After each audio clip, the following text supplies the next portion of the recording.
Hi everyone. In today's lesson we're going to start the second part of Unit 3.2, and in our first set of notes we're going to review what we've learned in Algebra 1 about the coordinate plane.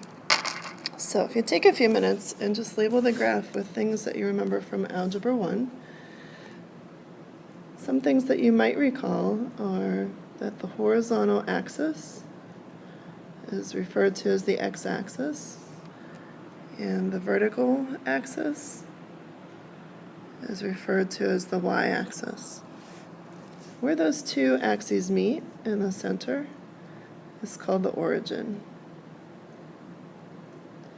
And it has the coordinates 0, 0. Okay, when we graph, we say that we plot the points in each of 4 quadrants. The x and the y-axes divide the graph into 4 quarters. In the upper right-hand quarter, this is quadrant 1.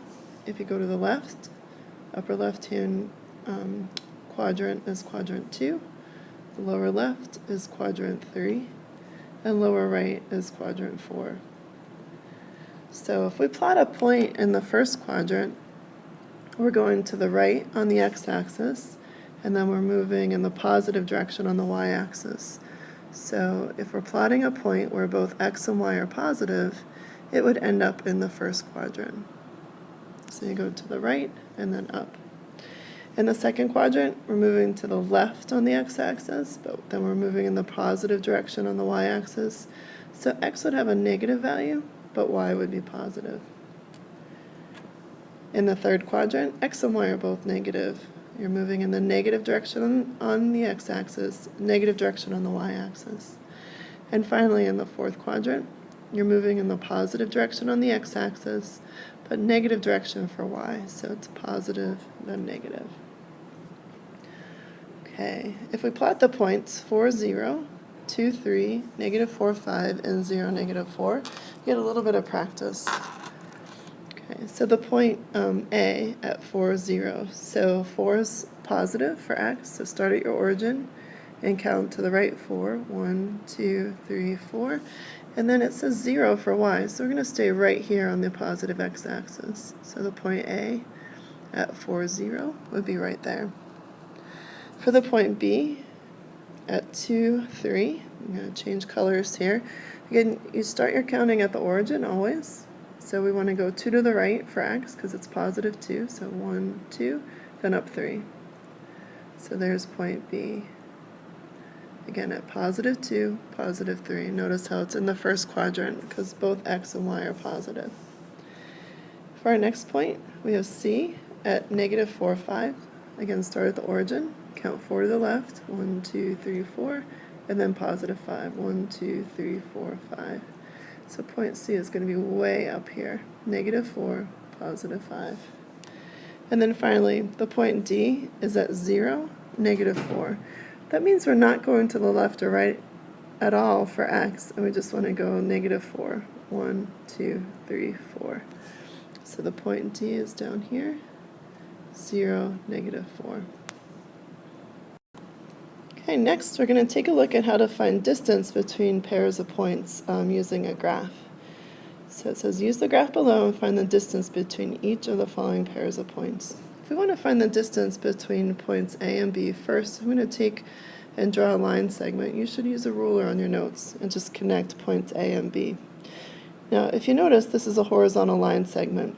It's really easy to find the distance between those 2 points. All you have to do is count the squares. Those 2 points are 4 squares apart, so you can say the distance between those 2 points is 4.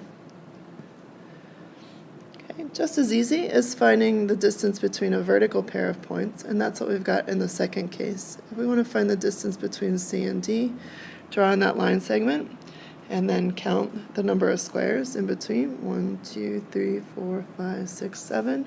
So the distance between C and D is 7 units. Now remember, when we talk about distance in geometry, we would say AB with no symbol for a line segment above it equals 4. That means the length of line segment AB is 4.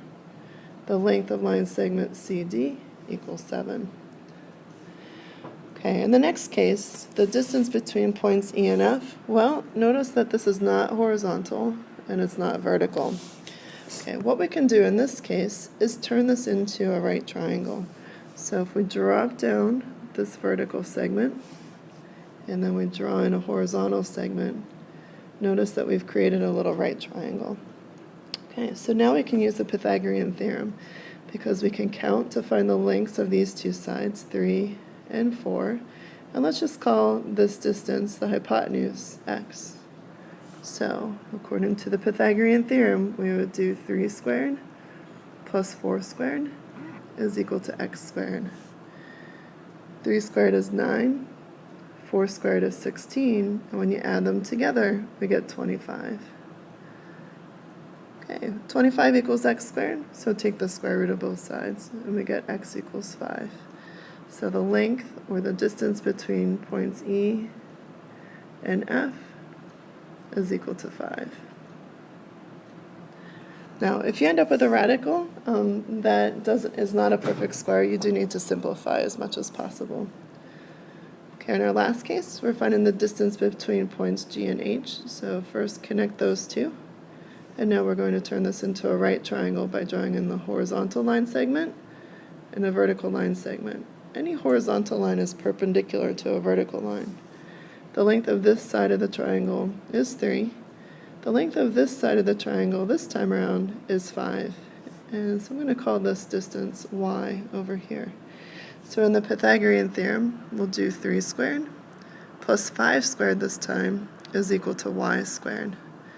3 squared is 9, 5 squared is 25, that's equal to y squared. 25 and 9 adds up to 34. Okay, we've got to take the square root of both sides. So when we do that, we are going to end up with y alone. Now, the square root of 34 can't be simplified. There isn't a perfect square that divides into it, so we're going to leave it first as a radical, and then we're going to take and actually go to the calculator and approximate it. So wavy equals sign means we're rounding or we're approximating. So do the square root of 34 on your calculator, and it works out to be about 5.83.